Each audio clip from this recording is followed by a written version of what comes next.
نعود عن الإيمان وتجيني تلاقيني لسه بخيري مش هتنقل غيري وانا غيري. يا صالح، شوف القعدة بالبيت شو عاملة فينا.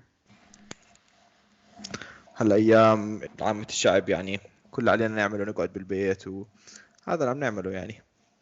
ايه اكيد، بس لازم طبعا نتذكر الكادر الصحي من دكاترة وممرضين يلي عم يشتغلوا بالمستشفيات وبالمختبرات والدفاع المدني اللي عم بضحوا مشاننا. والحمد لله نحن من الناس المحظوظين، عنا القدرة إنه نقعد بالبيت بدون أي توتر مالي أو منزلي. يعني لا تنسى بالأخير في ناس بيعانوا من عنف منزلي، وفي موظفين بيعتمدوا على دخل أسبوعي أو شهري. بس فينا ندعي إنه هاي الإجراءات اللي عم بتصير إن شاء الله تمشينا هالفترة. أكيد يعني هاي الفترة صعبة، يعني مثل ما حكيت أول شيء، لأول مرة بحياتنا نحن في نوع من القلق أو الانكزايتي، مثلا إنه ما حدا عارف شو عم بيصير وما حدا عارف شو رح يصير بالمستقبل.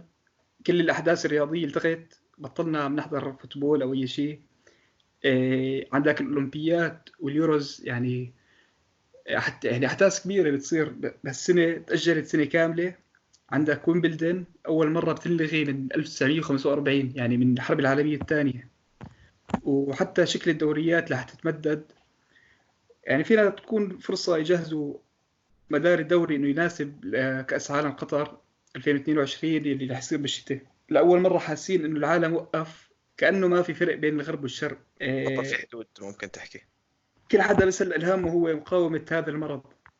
كل الأحداث السياسية اللي كانت عم بتصير قبل انتشار المرض صارت تبين سخيفة. يعني مو سخيفة، بس كل حد نسي عنها. يعني عندك مثلا أحداث بإدلب كانت عم بتصير، عندك التوتر اللي كان موجود بين إيران وأمريكا، صفقة القرن، انتخابات أمريكا، كأنه دول الأحداث كانت عم بتصير زمان كتير. هلا كل حد نسي عنها، كل حدا مركز على المرض. وحقيقة يعني هلا مثلا بس خبر بيرني ساندرز يلي ترك اللي أعلن انسحابه من السباق الرئاسية قبل فترة، هو اللي ذكرنا بهذا الموضوع. يعني ترك الطريق هلا لجو بايدن انه يواجه ترامب بشهر 11 ان شاء الله. وهذا الموضوع ان شاء الله نفوت فيه بالاسابيع القادمه نحكي عنه أكتر. ان شاء الله اكيد. دليل انه ما حدا عارف شو عم بيصير، بس الطريقه اللي قرروا امريكا وانجلترا انه يواجهوا هذا المرض. يعني نحن بنتفرج على امريكا وانجلترا دائما بلدين إيه، نحن بنعتبرهم متقدمين علميا. وأول مثال يعني أمريكا اللي عندك ترامب اتخذ قرار قبل سنتين تقريبا على تفريق فريق أمن الصحة العامة، والمسؤولة على هذا الفريق اللي اسمه لوسيانا بوريو تركت منصبها بعد ما نبه ترامب انه وباء انفلونزا رح يكون اكبر خطر على امن صحة الشعب. والشيء المضحك كان تعيين جاريد كوشنر محلها، يلي تأهيله الوحيد لهذا المنصب وهو كونه زوج بنته لترامب. بين من الطريقة اللي أمريكا هلا عانت من المرض. ونفس الشيء بإنجلترا عندك رئيس الوزراء بوريس جونسون قرر مواجهة هذا المرض أول شيء عن طريق الهيرد immunity اللي هي مناعة القطيع. وباختصار هي بس إنه يصيبه مين يصيبه ويموت مين ما يموت بالأخير، بس بدنا نخلص من القصة. وبسرعة استرجعوا من هذا القرار، يعني هلا قرروا تسكير كل المحلات المهمة وأماكن التجمعات. وحتى بوريس نفسه أصيب بهذا المرض. يعني هذا بس إثبات إنه ما حدا عارف شو عم بيصير، ما حدا عارف. الدول هذا ممكن عادة نطلع عليهم كقائدين، صاروا هم عم بتلبكوا كمان مش عارفين إمتى نهاية الوضع أصلا. بالضبط. وهذا الشيء بياخذني لنقطة الجاي، واللي هو إنه شو عامل هذا المرض هالضجة الكبيرة. والسبب برأيي أنا هو إنه هذا المرض يعني فينه يصيب أي حدا، فينه يصيب الجميع. ما بيفرق بين الغني والفقير، ما بيفرق بين القوي والضعيف. يعني أنا طبعا مقدر كل التبرعات اللي قدموها أصحاب الشركات والمشاهير حتى يلاقوا حل لهذا المرض. بس يا ريت نشوف نفس هذا المجهود لأمراض اللي صار لها عم تصير سنين وبتقتل بالملايين، مثل الفقر والجوع. يعني حقيقة هو إنه هذا الموضوع بيختلف بس لأنه من ناحية شغلهم، يعني مصلحتهم الشخصية هي اللي بخطر. خلينا هلا ندخل موضوع الأردن والإجراءات اللي أخذتها بمناسبة فيروس الكورونا. اللي عم تعمل الحكومة عنا إشي يعني 100% بنحتاجه، ولو ما صار كان بنكون هلا عم نشوف جثث وأموات قدامنا، وما حدا ما عم بيلاقوا محلات والمستشفيات ولا تخوت. فكتير مهم يعني يحاولوا يقللوا تأثير الفيروس على الشعب. بس جعبالي لثاني نحكي عن النيجاتيف افكتس اللي راح تصير من هذا الاشي اللي عم بيعملوه. اكبر اشي انا بشوفه الاقتصاد يعني العالمي، مش زي كبسة بتقدر تطفيها وتضويها وبترجع تشتغل زي ما كانت. من اكثر الناس اللي راح تتاثر وراح تتدمر هي عمال واللي بيمتلكوا الشركات الصغار. اذا العالم دخل بركود اقتصادي، ريسيشن مثلا زي تحت 1930، راح يكون في تاثير كبير على حياه الناس قارن مع تاثير الفيروس نفسه. يعني بترتفع شعور اليأس بالبلد بالعالم، بيصير في أكثر جوع، أرقام الانتحارات بترتفع. الركود الاقتصادي ما حيكون سهل حله، وحيكون مشكلة رح تضلها نعاني فيها لفترة يمكن أطول من الفيروس نفسه. فيعني أنا بشجع الناس بعد ما تنتهي هاي القصة على خير إن شاء الله يستهلكوا قد ما بيقدروا من الشركات الصغار المحلية اللي حواليهم. مثلا حلاق جنبك، بتعرف محل فلافل أو شاورما صغير، نحاول ندعمهم قد ما بنقدر. ان شاء الله. هذا انا بشوف كمان اشي خطر، ان الفيروس هو يعني الفيروس راح يروح بالاخر، راح ينحل. ان شاء الله. بس الاشي اللي بقول اللي ما حيروح هو الاجراءات اللي عم تاخذها الحكومات العالم. انا بحكي راح تضلها معنا وراح تصير اشي من الطبيعي، وهذا اشي شوي بخوف. يعني زي ما شفنا بعد 9/11 كان اشي سيء اكيد، قتل 2000 واحد بالشارع في طريقة إرهابية. بس الاشي صار بعده، صار في تعويد انه امريكا تصير موجودة بالشرق الاوسط، اشي طبيعي. صار الامريكا حتى يعني للامريكان نفسهم صار عندهم، بطل في احترام لحريتهم الشخصية، بطل في احترام لتليفوناتهم لايميلاتهم، صار في كتير اعتداء على حرياتهم من وراء هذا الاشي. نعم. فزي ما نفس الطريقة التأثير 9/11 ضل معنا لكتير أكتر بعد 9/11. أنا بحكي نفس الإشي راح يكون بالكورونا فيروس، ولازم نضل نفكر إنه في ناس بالحكومات حيكون عندهم تفكير تيرانيكال دائما. فلازم نكون واعيين من هاي الشغلة. وبس كمان بأكد إنه يعني أنا شايف الأردن اللي عم بيصير 100% بنحتاجه، وخاصة كمان لأنه اقتصاد الأردن ما بيعتمد على الصناعة والتجارة مثل اقتصاد أمريكا وبريطانيا. فيمكن هم يتأثروا أكثر منا يعني من هذا الشيء. كمان شغله كنت حكيت لي اياها، هي عن كيف هذا الشيء اللي صار هلا اثبت قديش الاقتصاد تبعنا يعتمد على اشياء مو مهمه. امم هاي ممكن بس تشرح اكثر عن هذا الموضوع؟ يعني يمكن أول مرة يعني لو بترجع لأيام الزمان، الحياة كانت أكتر بسيطة. كان دائما مورتاليتي الإنسان موته بفكر فيه.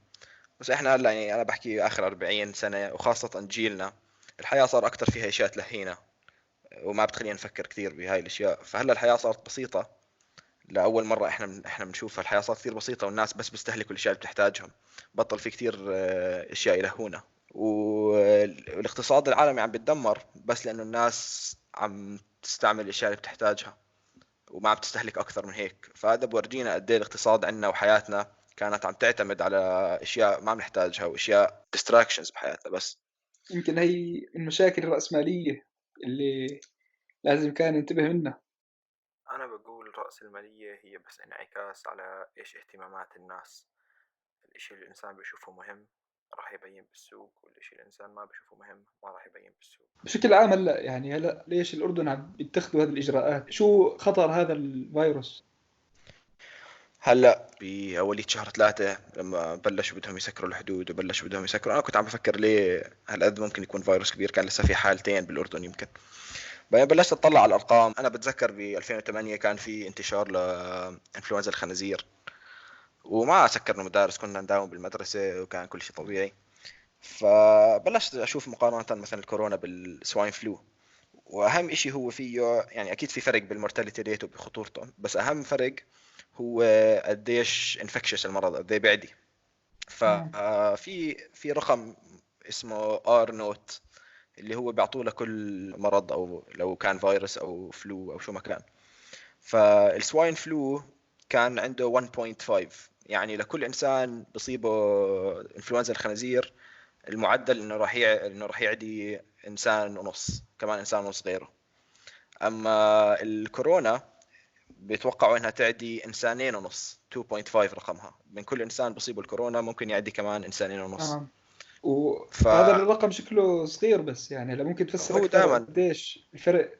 الفرق دائما لما الناس يسمعوا بيشوفوا انه كلها شو بوينت ديفرق 0.7 0.8 ارقام بتبين صغيره. يعني انا بس عم بدال ما اعدي واحد ونص عم بعدي اثنين ونص، شو الفرق نعم. الهاي اللي بده يكون؟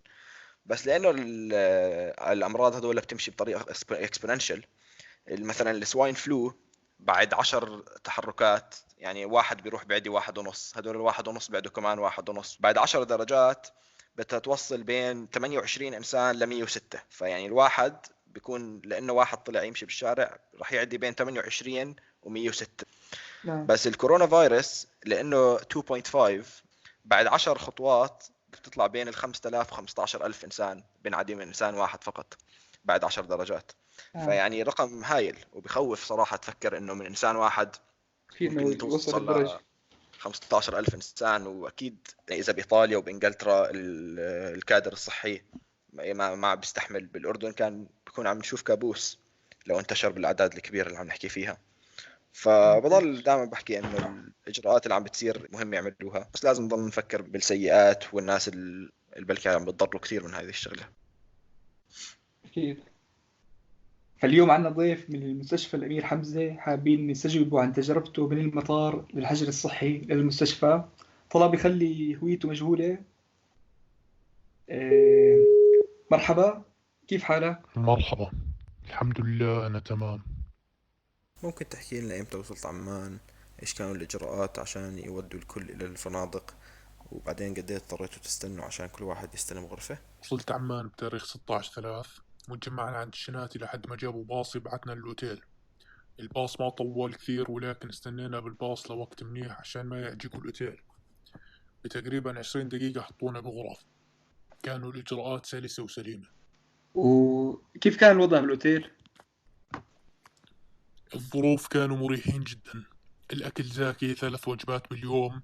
اللي بيشتغلوا الله يعطيهم العافية. كانت المعاملة منيحة كثير وكانوا فاهمين الظروف. هلا بتقدر تمشينا باجراءات الفحص؟ يعني كيف قرروا يفحصوا؟ كان في اي عوارض؟ قد ايه بسرعة قدروا يجيبوا فحص؟ وقد ايه طولوا للنتائج مثلا؟ وبعد ما الانسان يفحص بوزيتيف ايش بيصير الاجراءات عشان ياخذوه للمستشفى؟ أنا حسيت حالي تعبان، فحكيت مع الريسبشن وبعتولي دكتور على الغرفة. أول مرة كانت الحرارة خفيفة وما كان عندي أي أعراض ثانية. اليوم اللي بعده حسيت حالي تعبان أكثر والحرارة ارتفعت، فجابولي فحص كورونا. بعد الفحص بتقريبا 12 ساعة جابولي إسعاف عشان أروح للمستشفى. أنا كنت أول واحد بالأوتيل تبعي انصاب، فالأمن والدكاترة كانوا جداد على الإجراءات. بس الحمد لله بالآخر وصلت على المستشفى بعمان. طب الحمد لله. وممكن إذا سمحت تشرح لنا كيف كانت الظروف بالمستشفى؟ أول ما وصلت المستشفى كنت بغرفة مع واحد ما بعرفه. بعدين نقلوني لغرفة ثانية. المستشفى مع إنه قديم نظيف كثير ومنظف الغرف كل يوم. العمال والممرضات خاصة بخاطروا بحياتهم أكثر ناس عشان في كثير تعامل مع المريض. عمال النظافة بالمستشفى رائعين جدا كمان. المستشفى مريحة كثير كمان، في أكل زاكي، نسكافيه، قهوة، شاي. ممنوع الاختلاط مع حدا تاني، بس بنفس الطابق بحكي مع ناس من القزاز اللي بيناتنا. بيفحصوا الدم عشان يشوفوا تعامل الجسم مع المرض، وبيفحصوا فحص الكورونا كل فترة، ولازم يطلع مرتين نيجاتيف عشان تقدر تروح. في ناس بيقولوا ما بيحسوا بأعراض كثير. أنا لما مرضت كنت تعبان وحسيت بالمرض كثير وما حسيت جسمي عم بيساعدني. أعطوني أنتي بايوتيك وكلوروكين، والحمد لله حاس حالي أحسن بعد فقط 6 أيام. إذا حدا ما بده ياخد دواء بيقدر يرفضه. الحمد لله أنا فحصت مرتين نيجاتيف ومفروض أطلع هالأسبوع. الحمد لله على السلامة. هلا بتعرف ايش راح يكون الاجراءات عشان ترجع البيت بكل امان؟ لازم تحجر حالك لأسبوعين. في ناس بيقولوا 6 أسابيع. لسه العلم مو متأكد إيش الجواب الصح 100%. وأخيرا بتحب تحكي أي شيء للمستمعين هل في يعني أي تفاؤل أو أي قلق من الإجراءات اللي عم نتبعها نحن؟ ما في إشي بنخاف منه، كثير الأمر بسيط. لهلا المستشفيات شكلها مستحملة، فبس الكل يقعد بالبيت عشان ما نضغط على الدكاترة والممرضات والعمال اللي عم بخاطروا عشاننا. طيب شكرا كثير، احنا غلبناك والله يشفيك، الف سلامة ان شاء الله. سلامات. ما في مشكلة، عفوا، ديروا بالكم على حالكم. شكرا. شو رأيك يا أحمد؟ يعني بين المريض خطورة هذا المرض. يعني المريض من فئة العمر المفروض ما تأثر عليهم المرض يعني بهالشكل القوي اللي هو شرحه، بس بنفس الوقت يعني الحمد لله أعطانا تفاؤل من الإجراءات اللي نحن عم نتخذها كشعب، والحمد لله. وهذا هو لليوم. يعني إن شاء الله يكون عجبكم. رح نترككم مع كلمة أخيرة من إنسان حكيم. إن شاء الله زيد معنوياتكم بهالأوقات الصعبة.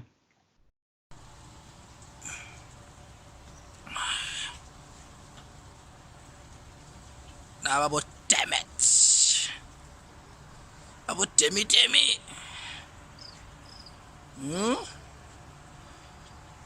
Tough time never lasts. Only tough people last.